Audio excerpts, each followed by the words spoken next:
नमस्कार विद्यार्थी मित्रांनो. राज्यशास्त्र SYBA आणि TYBA जनरल पेपर 2 आणि 3 या मधील आपण प्रकरण 2 ची सुरुवात केली आहे. मागील प्रकरणामध्ये आपण विचारप्रणालीच्या पहिल्या प्रकरणाची चर्चा केली आहे आणि याच आधीच्या भागामध्ये आपण भाग 4 मध्ये या दुसऱ्या प्रकरणाची सुरुवात केली आहे.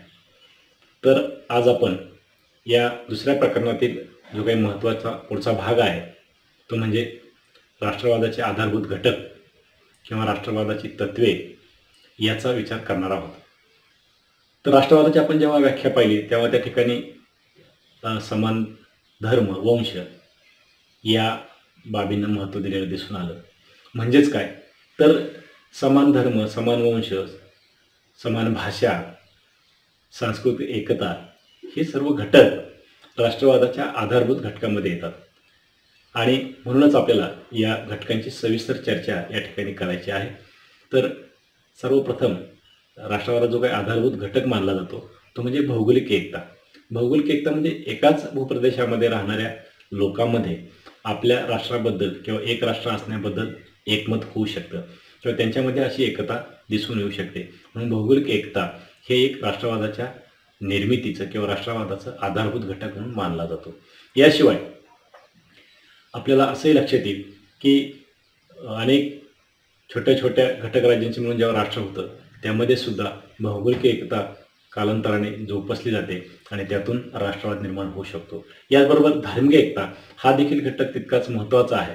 कारण एकाच धर्माच्या लोकांमध्ये आपल्या धर्माबद्दल सहिष्णुता असते, आपल्या धर्माबद्दल प्रेम असते, आपुलकी असते, आपलेपणा असतो आणि त्यातून सुद्धा राष्ट्रवाद निर्माण होण्यास हातभार लागत असतो. याशिवाय वांशिक एकता हा देखील धर्मा इतकाच प्रबळ असा घटक आहे. एकाच वंशाच्या लोकांमध्ये आपण एक आहोत ही जाणीव लवकर होऊ शकते. उदाहरणार्थ जर्मनीमध्ये नार्डिक वंशाच्या लोकांना आपल्या वंशाबद्दल जो काही अभिमान होता त्यातून निर्माण झालेला राष्ट्रवाद हे याचं आपलं उदाहरण सांगता येतं. आणि भाषिक एकता हा देखील एक घटक तितकाच महत्त्वाचा आहे. विशिष्ट भाषा बोलणाऱ्या लोकांमध्ये आपलेपणाची भावना लवकर निर्माण होऊ शकते किंवा भाषा हे एक असं माध्यम आहे एकमेकाचे विचार एकमेकापर्यंत पोहोचण्यासाठी हातभार लावत असते. भाषेतून आपल्याला आपल्या लोकांपर्यंत जोडण्याचं एक महत्त्वाचं साधन मानलं जातं. म्हणून भाषा आणि त्यातून निर्माण होणारी एकता हे राष्ट्रवादाच्या निर्मितीस पूरक आहे असं मानलं जातं आणि म्हणूनच राष्ट्रवादाचा तो एक आधार मानला जातो. याशिवाय सांस्कृतिक एकता ही सुद्धा आपल्या त्या विशिष्ट भौगोलिक प्रदेशामध्ये राहणाऱ्या विशिष्ट धार्मिक आणि वांशिक एकतेने जवळ आलेल्या समाजाला किंवा भाषिक एकतेतून निर्माण झालेल्या समाजाला सांस्कृतिक एकता आणखीन एकत्र राहण्यास किंवा एके ठिकाणी येण्यामध्ये मोठा हातभार लावत असते. त्यामुळे राष्ट्रवादाच्या या विविध घटकांची चर्चा केल्यानंतर आपलं असं लक्षात येईल की हे प्रत्येक घटक महत्त्वाचे वाटतात. मात्र एक दुसरी बाजू आपल्याला या ठिकाणी लक्षात घ्यावं लागेल. उदाहरणार्थ भौगोलिक एकता असेल, धार्मिक एकता असेल, वांशिक एकता असेल, याशिवाय देखील राष्ट्रवाद निर्माण झाल्याची उदाहरणं जगामध्ये आहेत. ज्यू लोकांचं उदाहरण जर पाहिलं तर त्यांना स्वतःचा भूप्रदेश नव्हता. धार्मिक बाबत विचार जर केला तर भारतासारख्या राष्ट्रामध्ये आपण पाहिलं तर अनेक धर्माचे लोक राहतात, अनेक वंशाचे लोक राहतात, भारतामध्ये अनेक भाषा बोलल्या जातात, तरीसुद्धा येथील लोकांच्या मनामध्ये राष्ट्रवाद नाही असं म्हणता येणार नाही. याशिवाय सांस्कृतिक एकता तर आता जगामध्ये कुठेही दिसत नाही. कारण सांस्कृतिक भिन्नता ही वेगवेगळ्या ठिकाणी वेगवेगळी असल्याची दिसते किंवा सांस्कृतिक बाबत आता जागतिक स्वरूपात विचार केला तर सांस्कृतिक एकता ही बाब फारशी महत्त्वाची राहिलेली नाही. याशिवाय पुढचे घटक आपल्याला पाहता येतील. यामध्ये आहे समान इतिहास आणि परंपरा. समान इतिहास उदाहरणार्थ कुठल्याही देशाला एक विशिष्ट आपल्या प्रत्येक देशाचा एक इतिहास असतो, त्या संस्कृतीचा एक इतिहास असतो. त्याच्या जोरावरती हा समाज एकमेकाला बांधून ठेवण्यास मदत करतो आणि म्हणून समान इतिहास उदाहरणार्थ इतिहासामधील काही आनंदाचे क्षण असतील, काही दुःखद क्षण असतील, लढलेले लढे असतील किंवा या उदाहरणार्थ ब्रिटिशच्या विरुद्ध भारतीयांनी एकत्र येऊन जो काही लढा दिला तो एक समान इतिहास जो आहे तो भारतीयामध्ये एकता निर्माण करण्यास हातभार लावतो किंवा राष्ट्रवादाची निर्मिती करण्यास या ठिकाणी प्रवृत्त करतो.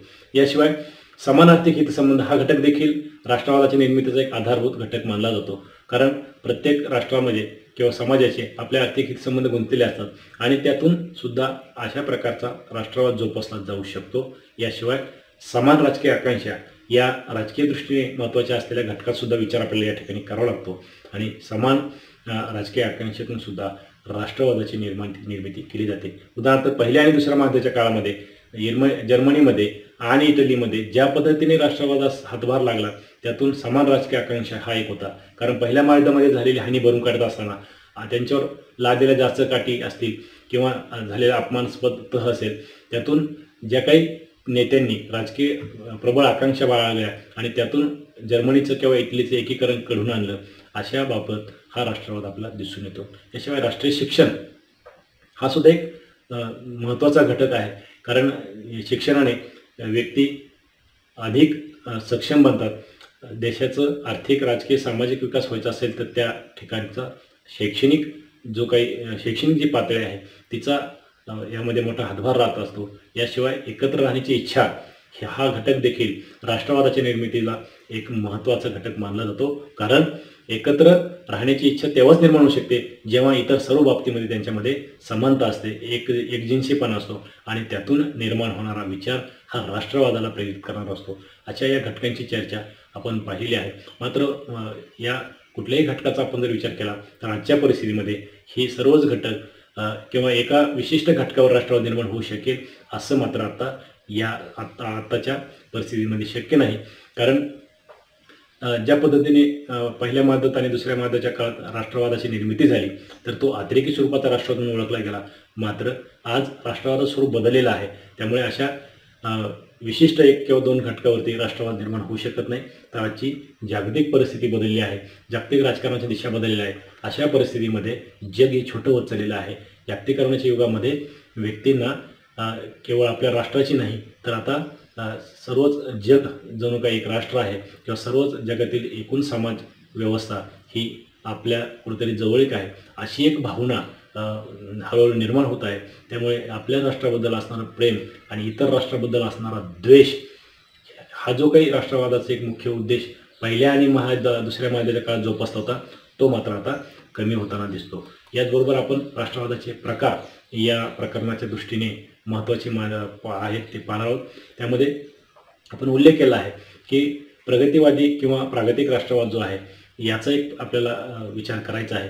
तर प्रगतिवादी किंवा प्रागतिक राष्ट्रवाद जो आहे तो साहजिकच देशाचा विकास घडवून आणण्याच्या दृष्टीने महत्त्वाचा मानला जातो. एकूणच त्या राष्ट्राच्या भरभराटीसाठी, उन्नतीसाठी, आर्थिक, राजकीय, सामाजिक विकासासाठी तो महत्त्वाचा मानला जातो. म्हणून या राष्ट्रवादाचे जे काही वैशिष्ट्य आहेत किंवा लक्षणे आहेत ते आपल्याला पुढीलप्रमाणे सांगता येतील. एक म्हणजे स्वातंत्र्याचा पुरस्कार. हा जो विचार आहे स्वातंत्र्य जोपासणारा आहे, लोकांना अधिक स्वातंत्र्य देणं, स्वातंत्र्यातून राष्ट्राचा विकास करणं अशा प्रवृत्तीचा विचार जोपासणारा हा विचार दिसतो. याशिवाय समतेचा पुरस्कार करणारा आहे. जिथे स्वातंत्र्य आहे तिथे जर समता नसेल तर त्या स्वातंत्र्याला काही अर्थ राहत नाही असा मानणारा हा विचार आहे. त्यामुळे साहजिकच स्वातंत्र्याचा पुरस्कार केल्यानंतर त्यासोबत समतेचा पुरस्कार करणारा हा एक विचार आहे. याशिवाय धर्मनिरपेक्षतेचा पुरस्कार. कारण धर्मनिरपेक्षता हा घटक देखील राष्ट्रवादाच्या दृष्टीने महत्त्वाचा आहे. अनेक आपण बाबतीत विचार केला तर आज कुठल्याही जगातील कुठल्याही राष्ट्रामध्ये शुद्ध स्वरूपात किंवा अशा एकाच एक धर्माचा पुरस्कार करणं शक्य नाही. काही धर्मनिश्चित राष्ट्र सोडली तर त्या ठिकाणी आपण पाहिलं तर त्यांचा विकास एकूण जागतिक व्यवस्थेच्या दृष्टीत कमी झालेला दिसतो. धर्मनिरपेक्षतेमुळे कुठल्याही धर्माचं देश जो आहे स्वीकार करत नाही किंवा एका विशिष्ट धर्माला पुरस्कार करत नाही. त्यामुळे सर्व धर्म समभाव या वृत्तीतून हा प्रकारसुद्धा पुरस्कार करताना दिसतो. याशिवाय शास्त्रीय वृत्ती जोपासली जाते. जर जगाचा विचार केला तर प्रत्येक राष्ट्राला असं वाटतं की आपलाही विकास व्हायला पाहिजे आणि आपला विकास जर व्हायचा असेल तो राजकीय, आर्थिक, सामाजिक बाबींनी होणं अपेक्षित आहे. आणि हा विचार करण्यासाठी किंवा असा विकास होण्यासाठी साहजिकच शास्त्रीय वृत्ती जोपासणं गरजेचं असतं. म्हणून हा जो विचार आहे तो शास्त्रीय वृत्तीला प्राधान्य देणार आहे. याशिवाय आंतरराष्ट्रीय समर्थन या विचारामध्ये होताना दिसतं. जग हे व्यापक बनत चाललेलं आहे मात्र तितकंच जवळ येत चाललं आहे. त्यामुळे आपलं राष्ट्र हेच नुसतं महत्त्वाचं नाही तर आपण ज्या राष्ट्रावर अवलंबून आहोत किंवा आपल्यावर जे इतर राष्ट्र अवलंबून आहेत त्यांचाही विचार होणं गरजेचं आहे. त्यामुळे आंतरराष्ट्रीय समर्थन हा विचार करताना दिसतो. त्या साहजिकच शांततेचा पुरस्कार करणारा आणि त्यामार्फत आपली प्रगती साधणारा विचार म्हणून प्रगतिवादी किंवा प्रागतिक राष्ट्रवादाला सांगता येतं. याशिवाय दुसरा जो विचार आहे तो आहे प्रतिगामी विचार, विघातक विचार किंवा ज्याला क्रांतिकारी स्वरूपाचा राष्ट्रवाद असं म्हटलं जातं. आणि या साहजिकच याची लक्षणे जर आपण पाहिली तर आपलं असं लक्षात येईल की हा विचार थोडासा प्रगतिवादी किंवा विकासवादी राष्ट्रवादाच्या थोडासा विरुद्ध आहे. यामध्ये वसाहतवादी धोरण, व्यक्ती स्वातंत्र्याचा संकोच, विषमतेचा पुरस्कार किंवा सामर्थ्यावर विश्वास किंवा युद्धखोर प्रवृत्ती, व्यक्तिपूजा, आंतरराष्ट्रीयवादास विरोध असे सगळे विरोधी मुद्दे असताना दिसतात. याचं कारण असं आहे कारण हा विचार हा विघातक स्वरूपाचा आहे. जसं राष्ट्रवादाने चांगले कामं केले आहेत तसंच राष्ट्रवादाने जे काही विघातक स्वरूपाची किंवा विध्वंसक स्वरूपाची कामं केली आहेत तर ती कामं साहजिकच या अशा विचारसरणीतून झालेली दिसून येतात.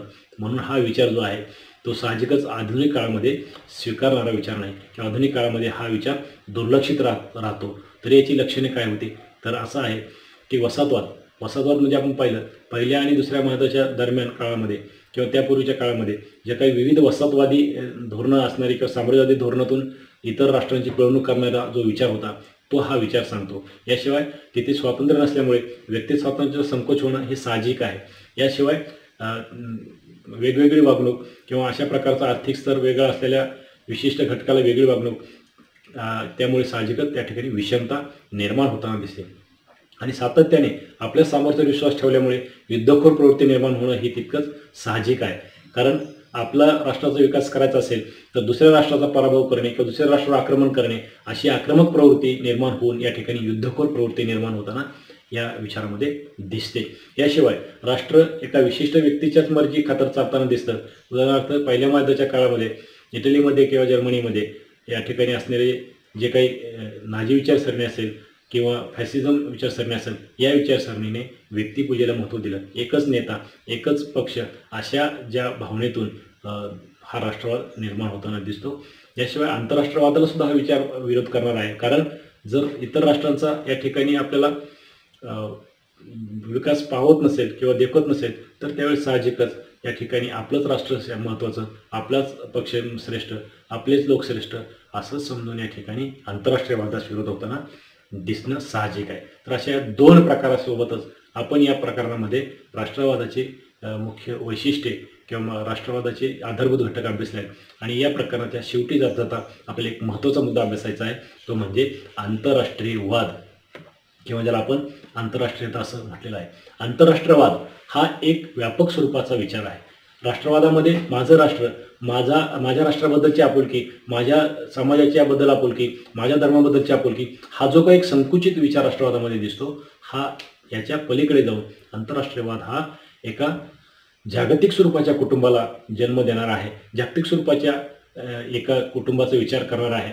त्यामुळे मी किंवा माझं राष्ट्र इतकंच नाही तर मी आणि माझ्या जगातील इतर राष्ट्र, माझ्या शेजारचे राष्ट्र, माझ्या शेजारच्या राष्ट्रांच्या विकास हा देखील या विचारप्रणालीमध्ये अंतर्भूत आहे. म्हणून आंतरराष्ट्रवाद हे दुसरं तिसरं काही नसून आधुनिक काळामध्ये राष्ट्रवादाच्या पलीकडे जाऊन विचार लावणारी एक संकल्पना आहे. आणि माझ्या राष्ट्राचंच नाही तर संपूर्ण जगाचा विकास कसा होईल हे मानणारी जी काही विचारसरणी आहे ती म्हणजे आंतरराष्ट्रीयवाद आहे. एक व्यापक स्वरूपाची आणि जागतिक स्वरूपाची प्रेरणा देणारी ही संकल्पना असून आधुनिक काळामध्ये या संकल्पनेचा विकास होताना दिसत आहे. किंबहुना असा विकास होणं हे एकूण जागतिक शांततेच्या दृष्टीने अतिशय महत्त्वाचं मानलं जातं. तर अशा या एकूण प्रकरणाची चर्चा आपण या ठिकाणी थांबणार आहोत आणि मात्र पुढच्या भागामध्ये प्रकरण 3 आपण नक्कीच घेऊन येऊ आणि त्या ठिकाणी पुन्हा एकदा चर्चा करू. तर थांबूयात. धन्यवाद.